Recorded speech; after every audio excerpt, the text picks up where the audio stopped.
Fala jovem, tudo bem? Chegamos aí então na nossa semana 4, certo? E como nós já vimos na nossa aula anterior, falamos aí sobre refração luminosa. Legal? Essa aula de agora é uma aula de exercícios. Eu tenho feito isso, né? Selecionei alguns exercícios da sua apostila que iremos resolver aqui agora nesse primeiro momento de refração luminosa. Beleza? Sempre obedecendo as leis da refração, tá bom, pessoal? Sempre obedecendo as condições para um raio de luz refratar. Tudo bem? Vamos lá então. Primeira questão que eu selecionei para vocês aqui é da página 39, questão número 1. Ela fala bem assim: um raio luminoso monocromático, ao passar do ar, que tem índice de refração igual a 1, para a água, reduz sua velocidade de 25%. Tá? O índice de refração absoluto da água para esse meio luminoso, para esse raio, desculpe, luminoso, é de aproximadamente quanto, tá? Então a questão ela quer encontrar o quê? O índice de refração da água nessa condição. Vamos anotar os dados então? Olha só, ele me fala que o índice de refração do ar vale 1. E isso já significa muita coisa pra gente, tá bom? Vamos lembrar aqui, ó. Se índice de refração é igual a C sobre V e o índice do ar vale 1, isso só pode significar que esse valor vai ser igual a esse. Ou seja, a questão está considerando aqui, nesse caso, que o índice de refração do ar sendo igual a 1, isso simboliza que a velocidade da luz no ar é igual à velocidade da luz no vácuo. É inclusive um valor bem aproximado, tá, gente? Então aqui eu já vou escrever logo na frente que a velocidade da luz no ar, ela é igual à velocidade da luz no vácuo. Tudo bem? Olha só, agora vem a interpretação da questão, né? Ele falou que quando esse raio de luz passa do ar para a água, há uma redução na velocidade da luz de 25%. Ou seja, não que a velocidade da luz na água seja 25%, né? Vamos pensar assim, no ar é 100%. Reduziu 25%, foi para quanto? Pois é, 75%, né? Então, escrevendo aqui, nós temos que a velocidade da luz na água é igual a 75% da velocidade da luz no ar. Beleza, galera? Essa aqui é a ideia aqui da questão. Vamos resolver então aqui? Índice de refração absoluto da água. N água é igual a C sobre V água. Tudo bem? Já podemos substituir algumas informações aqui, não podemos? Vamos lá. Índice de refração da água é igual a quanto? É igual à velocidade da luz no vácuo. E o que é a velocidade da luz na água mesmo? A velocidade da luz na água é 75% da velocidade da luz no ar. Tudo bem? Então eu já coloco aqui, ó, 0,75, né? 75%, 0,75 vezes a velocidade da luz no ar. Tudo bem? O que é velocidade da luz no ar mesmo? Lembra? Vimos aqui que ela vale a velocidade no vácuo. Tudo bem? E aí, continuando, olha, N água é igual a quem? A C em cima sobre 0,75 de C. A velocidade da luz no ar vale C. Beleza? Bom, você pode cortar aqui, ó, esse C com esse C. E para fechar a questão, bem tranquila, tá, pessoal? Índice de refração da luz na água é igual a 1 sobre 0,75. Isso aí é igual a 1,3 barra. Ou seja, aproximadamente igual a 1,3. Resposta letra B. Beleza? Próxima questão, questão número 3 da página 39. Ela fala bem assim: a figura a seguir mostra a trajetória de um raio de luz dirigindo-se do ar para o vidro, juntamente com a reprodução de um transferidor, que lhe permitirá medir os ângulos de incidência e de refração. Tá bom? Bom, são duas perguntinhas que ele me faz aqui na questão, tá? A primeira pergunta é a seguinte: de que lado está o vidro? À direita ou à esquerda da superfície de separação indicada na figura? Tudo bem? Bom, olhando um pouquinho mais de perto aqui a nossa questão, ele não orienta o raio de luz. Se ele vem, por exemplo, da direita para a esquerda ou da esquerda para a direita. Eu vou adiantar aqui para vocês que, de acordo com o terceiro princípio da ótica geométrica, tanto faz, tá, pessoal? A ideia é a mesma, tudo bem? Bom, vou considerar aqui com vocês que esse raio vem nessa direção aqui, ó. Beleza? Nessa direçãozinha aqui, da direita para a esquerda. Tudo bem? E aí ele pergunta o seguinte: qual, de que lado está o vidro? Olha só, essa aqui é a superfície de separação, né? Essa linha aqui do meio, essa linha central aqui, é a superfície que separa o ar do vidro. Tudo bem?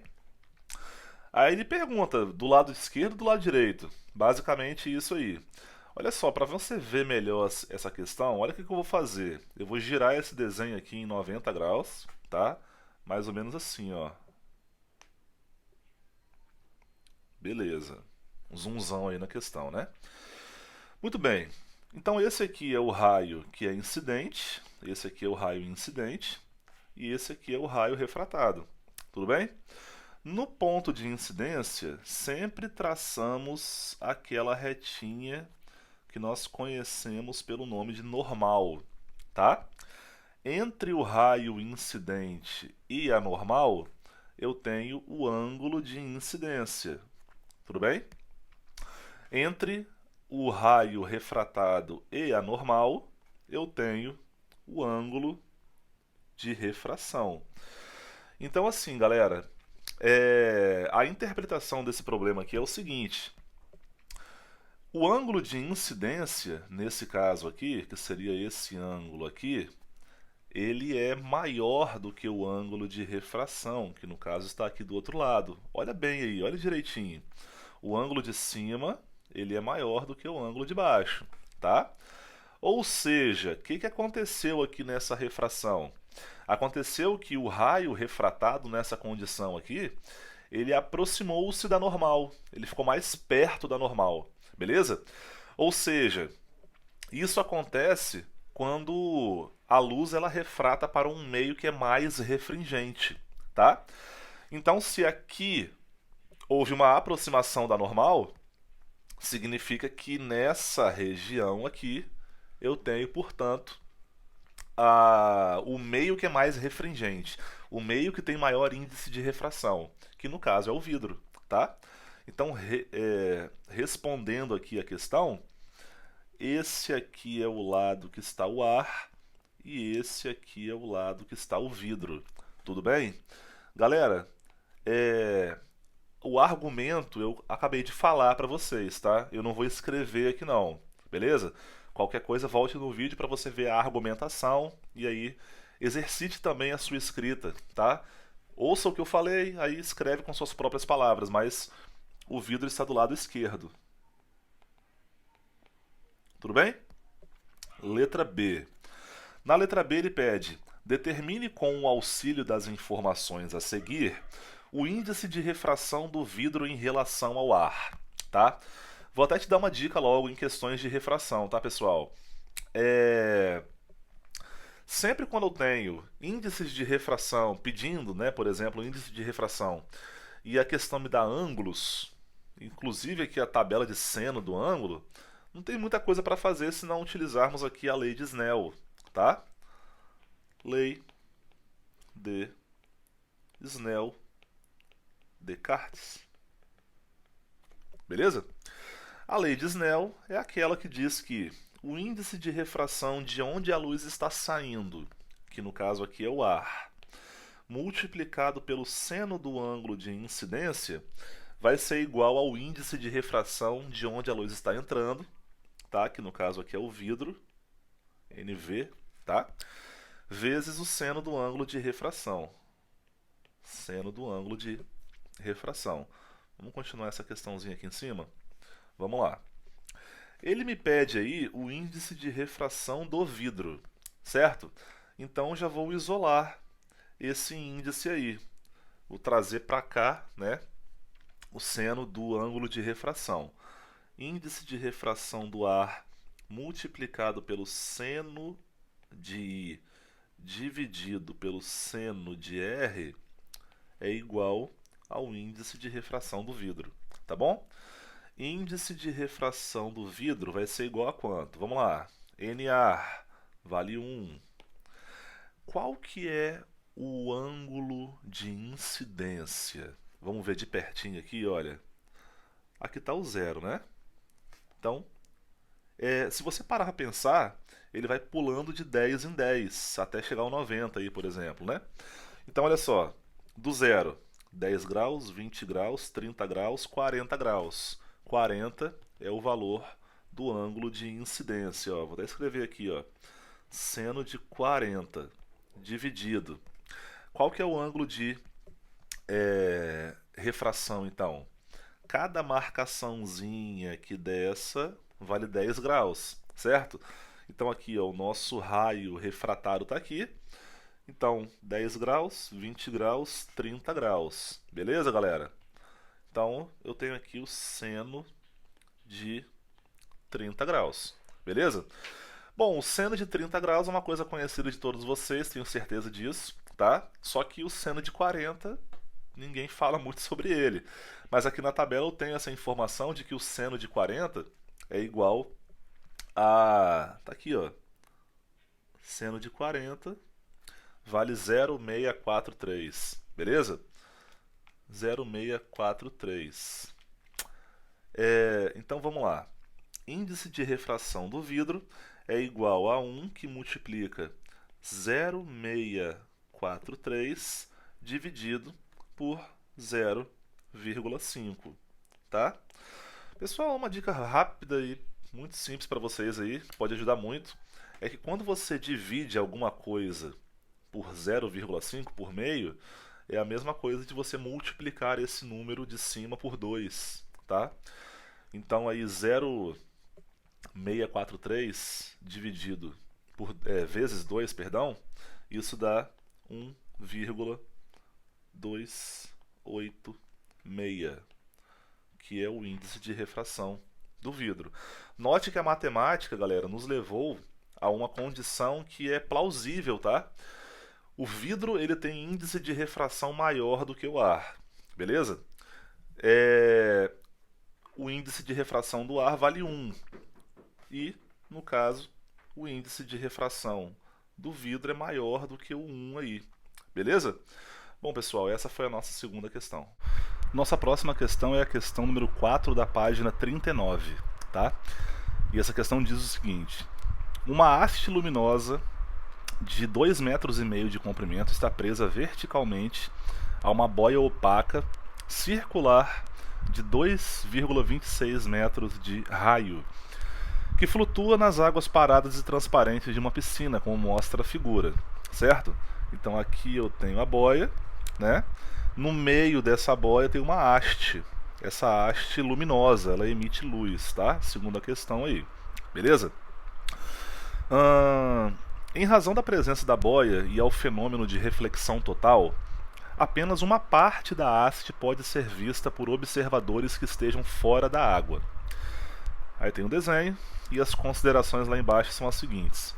Considere que o índice de refração do ar seja 1, normal, da água da piscina 4/3, o seno de 48,6 é 0,75 e a tangente de 48,6 vale 1,13. Um observador que esteja fora da água poderá ver, no máximo, uma porcentagem do comprimento da haste igual a quanto? Então essa questão aí, ele já afirma pra gente que tem uma região aí dessa haste que ela não é visível, legal? Assim como tem uma região dessa haste que é visível, ok? Então, e a questão já deixa bem claro a respeito da presença da reflexão total. primeira coisa que a gente tem que analisar, e eu vou ficar batendo nessa tecla, você não pode esquecer disso, tá, pessoal? A luz sai dessa haste aqui. Deixa eu botar uma luzinha vermelha. Olha só. A luz sai da haste em algum ponto aqui, né? Em todos os pontos dessa haste há emissão de luz. Beleza? A luz atravessa a água, tá? Ela vai atravessar a água. E quando ela for passar para o ar, haverá a capacidade, a possibilidade de ter reflexão total? A resposta é sim. Por que que sim?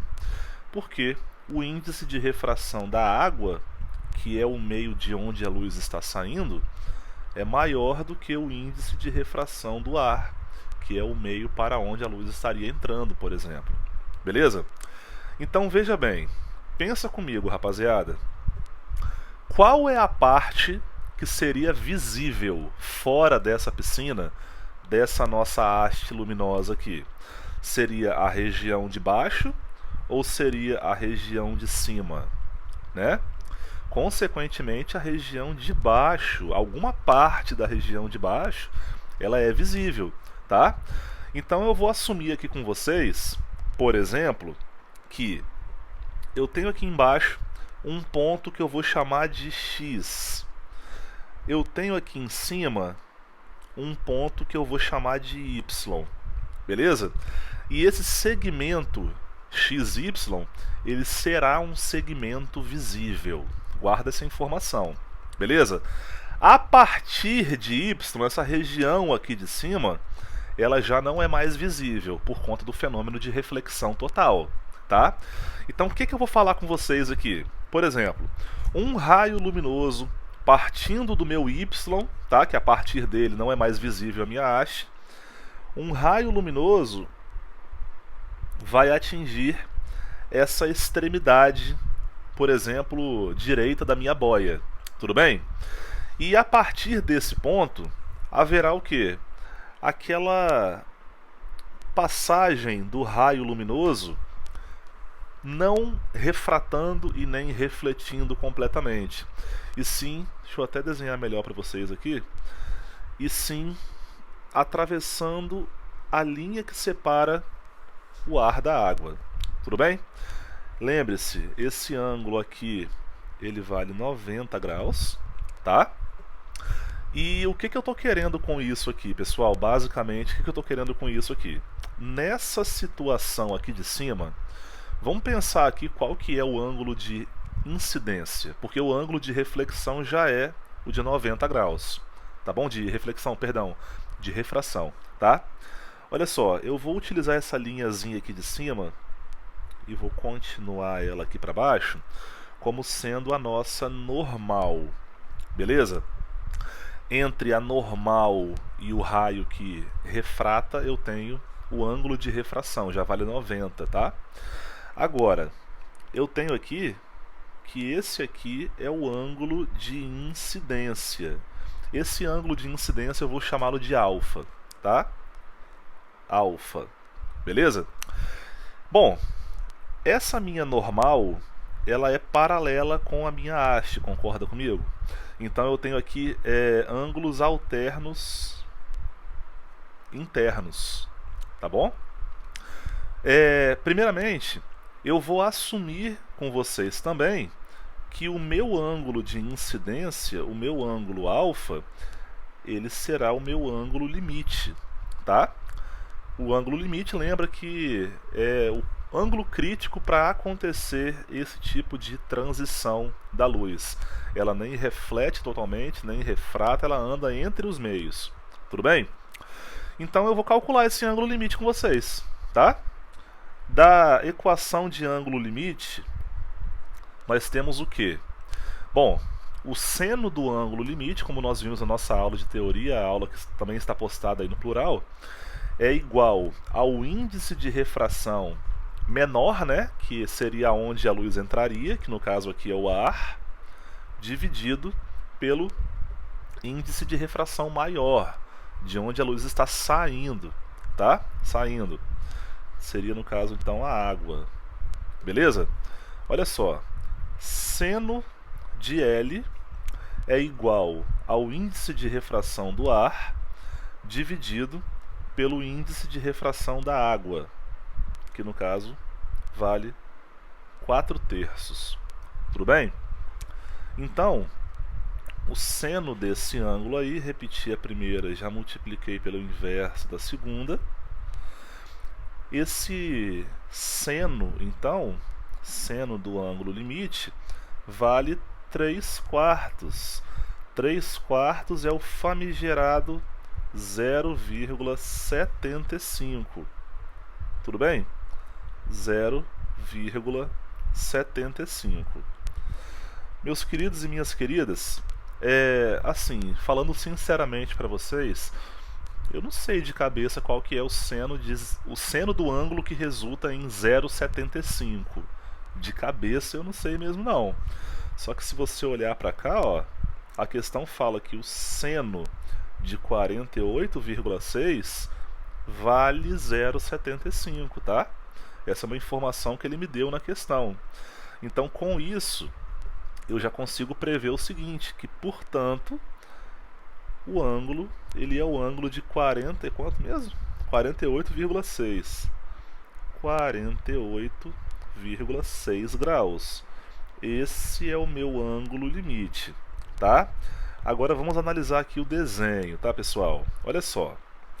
Se esse ângulo aqui, ele vale 48,6 graus e 48,6 graus é o ângulo limite nessa transição da água para o ar, então eu posso pensar o seguinte: qualquer ponto luminoso acima do ponto Y incidirá nessa região aqui com um ângulo que é maior do que 46,8. Ou seja, se o ângulo é maior, haverá o que? Haverá a reflexão total. Então, repito, toda essa região acima do Y aqui, ela não é visível, tá? Agora, qualquer ponto luminoso, vou até mudar a cor aqui, qualquer ponto luminoso abaixo do Y, ou seja, entre o Y e o X, incidirá nessa região aqui com um ângulo menor do que o ângulo limite. Então, quando o ângulo de incidência é menor do que o ângulo limite, haverá refração e uma pessoa que está, por exemplo, aqui fora, isso aqui seria uma carinha feliz, tá? Deixa eu até tentar melhorar aqui. Uma pessoa que estaria aqui fora, ela conseguiria ver esse raio partindo dessa região aqui de baixo. That's okay? Tudo bem? Então vamos lá. Olha só. Se a haste tem 2,5 metros, eu tenho condição agora de encontrar aqui o valor da região visível e da região desculpa, essa região aqui ela não é visível, e da região de baixo que é a visível, essa região aqui. Tudo bem?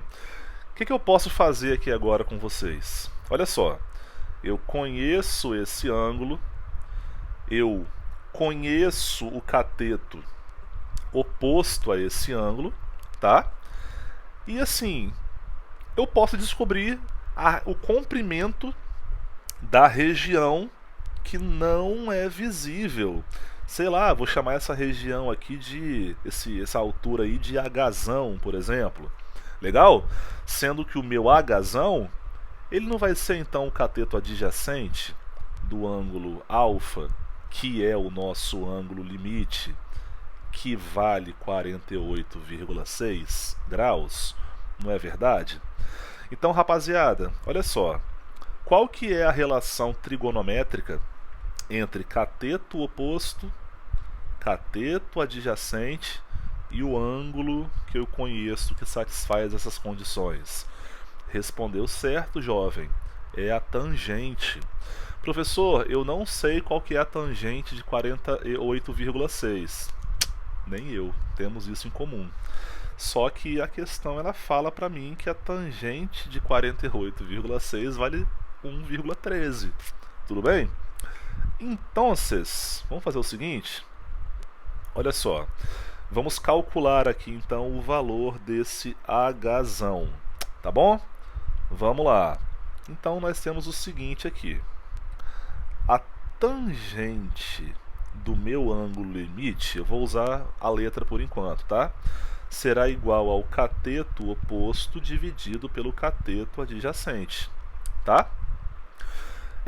A tangente do meu ângulo limite vale 48, desculpe, o ângulo limite que vale 48,6 graus vai ser igual ao cateto oposto, 2,26, dividido pelo Hzão, que eu não sei quanto que vale, tá? E aí seria quanto então? Cateto oposto. Ei, meu Deus, sai daqui, Siri. Desculpem, falhas técnicas aqui, né? Cateto oposto é 2,26 dividido pelo cateto adjacente, que é o nosso Hzão. Tudo bem? Cateto, aliás, tangente de 46,8, 1,13. Isso é igual a 2,26 dividido por H. Atenção você que gosta de pensar um pouquinho à frente do tempo da questão, do momento da questão que você está fazendo. Analisa comigo essa ideia aqui antes da gente continuar. É sempre bom fazer esse exercício, tá? Note que 2,26 é o dobro de 113. Então isso já significa muita coisa, tá? Eu vou trocar de lugar o H com 1,13, tá? Entre aspas aí, tá?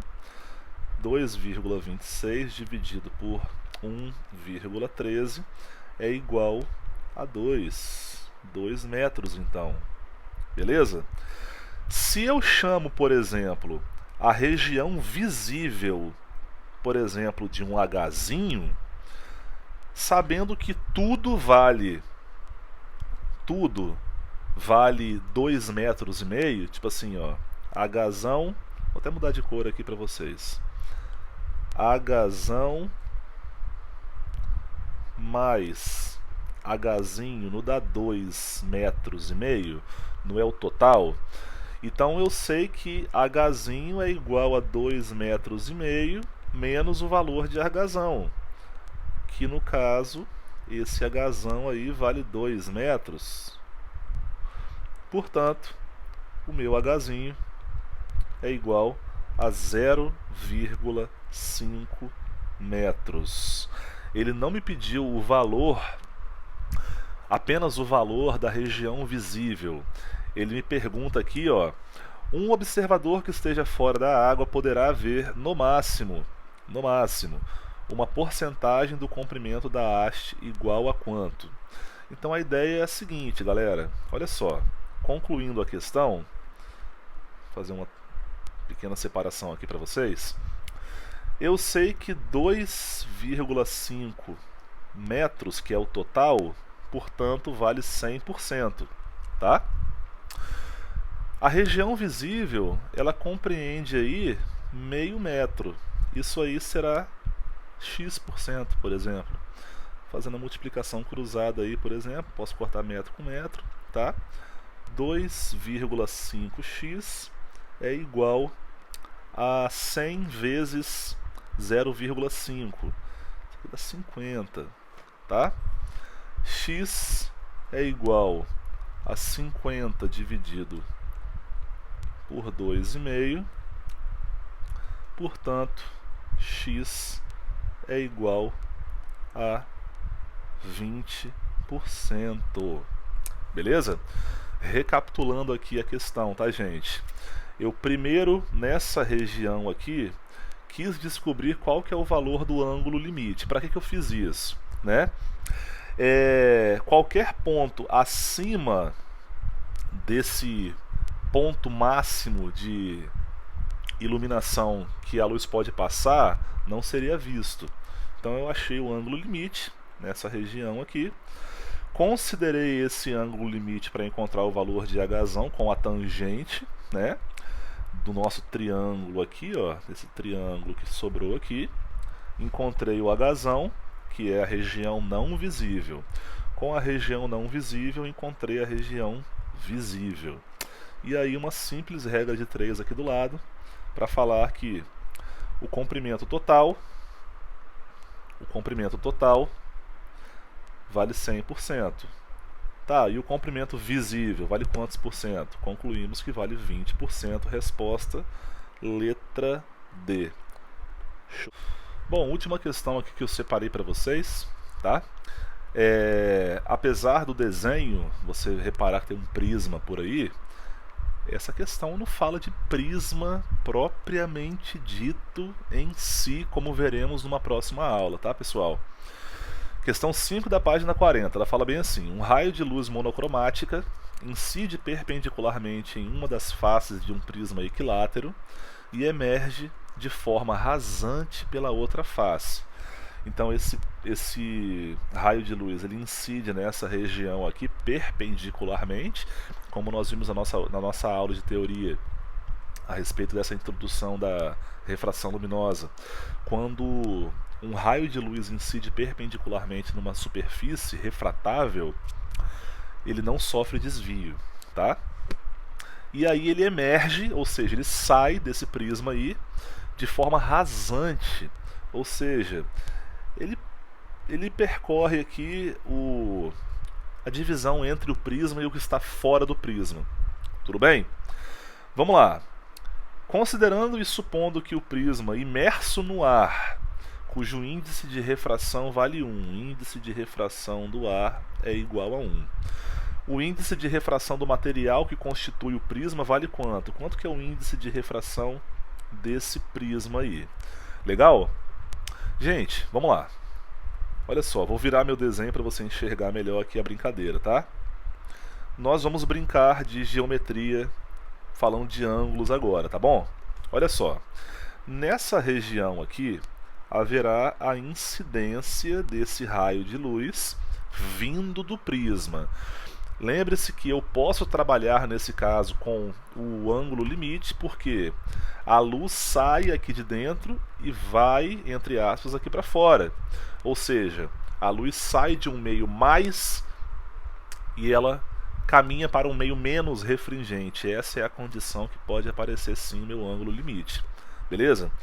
O ângulo formado entre a minha normal e a superfície aqui é 90 graus, que também é o mesmo ângulo formado com esse raio de luz que emerge do prisma, tá bom? Olha só, esse carinha aqui, ele vai ser o meu ângulo limite, certo? Para que esse rasante ocorra, tudo bem? Só que, assim, eu preciso saber qual que é o valor desse ângulo limite, brincando aqui de geometria com vocês. Olha só, esse triângulo é um triângulo equilátero, então todos os ângulos internos aí são de 60 graus, tá? Beleza? Aqui eu tenho um ângulo reto também, como eu falei para vocês, a incidência perpendicular numa superfície refratável de um raio luminoso, o raio não sofre desvio, né, nessa transição aí, beleza? Então vamos lá, 60 mais 90 dá 150. Então aqui sobra quem? Aqui sobra o 30, tá? Lembra que eu falei com vocês que o ângulo de incidência e o ângulo formado com a superfície, isso serve tanto para refração como para reflexão, eles são ângulos complementares? Então nesse caso, eu sei que para chegar até 90 graus, eu tenho que ter os 60 aqui. Então o meu ângulo limite, nesse caso, vale 60 graus, tá bom? Então vamos lá. Ele pediu um valor aproximado, tá, pessoal? Lembra disso, tá? Isso é bom. Então, simples e direto, eu tenho que o seno do ângulo limite vai ser igual ao índice de refração menor, né, para onde a luz está saindo, que seria o ar, dividido pelo índice de refração do prisma, do vidro, tá? Que eu quero descobrir aí. Como eu falei, que se eu quero descobrir o índice de refração do prisma, eu vou isolá-lo. Seria isso aqui, tá bom? Tá, e aí? E aí que minha questão tá quase acabando, né, pessoal? Olha só, seno do ângulo limite é igual a 1 dividido pelos... Opa, desculpa, errei. Meia culpa. O índice de refração do prisma é igual a 1, que é o índice do ar, dividido pelo seno de 60. Quanto que é o seno de 60? Seno de 60 é igual a raiz de 3 sobre 2. Beleza? Tá, e aí? Repete a primeira, multiplica pelo inverso da segunda. Ele me pediu um valor aproximado, então a gente tem que considerar isso aí. Repete a primeira, multiplica pelo inverso da segunda, que é isso aqui. Beleza? Senhoras e senhores, você lembra qual que é o valor próximo da raiz de 3? É sempre bom lembrar desses valorizinhos, tá, pessoal? O valor próximo da raiz de 3 é 1,7. Então o índice de refração do prisma é 2 dividido por 1,7, que isso aqui é 1,17. Tem essa resposta aqui, 1,17, enfim. Ele me fala ali, ó, que o valor mais próximo disso aqui é o 115. Professor, por que deu 1,17, sendo que a resposta deu 1,15, né? É por conta dessa aproximação aqui, né, gente? Por exemplo, a raiz de 3, ela vai ser igual a 1,73250508. Então, quanto mais informação você coloca nesse valor aqui, mais próximo do nosso resultado de 1,15 eu me aproximo. De qualquer forma, resposta letra B. Beleza, pessoal? Galera, mais uma vez, como vocês já estão acostumados, tá? Qualquer dúvida, me procure no e-mail, tá? alexsiqueira.fis@apvix.com.br. Me despeço aqui, bons estudos, tá, pessoal? E até a próxima semana de aulas virtuais. Tchau, tchau.